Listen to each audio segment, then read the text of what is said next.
Remember like, also, oh my God. if something, a feminine gesture. if something were to have gone wrong, which thank God it did not, you know, it would have been on him. On Obama. So he's, you know, it's just, it's amazing. And Vice President Dick Cheney says that he assumes the enhanced interrogation program that the Bush administration put in place produced some of the results that led to bin Laden's capture. No, that's what he said.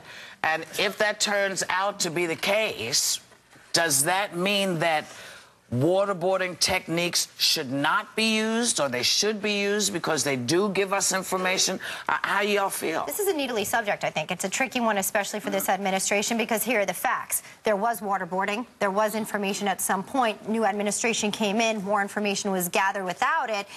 All of those things combined then led us to bin Laden's death. Now, we'll never know. There's probably one or two guys. We'll never know. You're right, Betty. And to think that we can know is a farce, but I think that there's a risk here.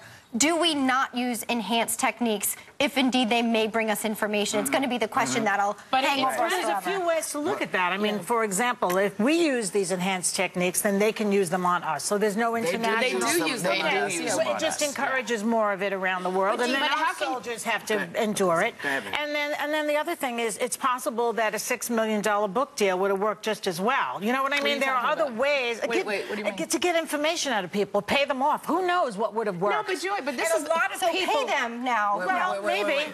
What I'm saying is a lot of people are tortured, and they get a little bit of information out of it. There's no, as you just pointed out, maybe it works, maybe it doesn't. You have to decide if it's worth it to torture that many people and to take a risk that it will happen to us. Well, but it seems like, you know, they got the big fish with it. I mean, I just feel like I'm a civilian. These people have seen stuff that I've never seen. They've learned stuff that I don't know about. I feel like it's telling somebody how to build a car, and you're not an engineer.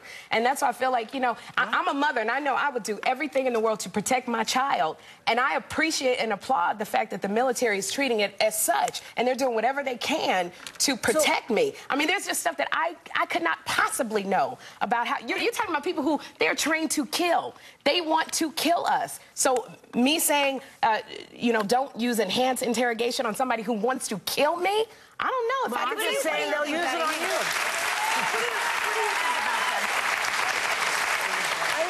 Seeing a French-Otone movie when I was a kid, and when I was a kid was, you know, 2 centuries ago.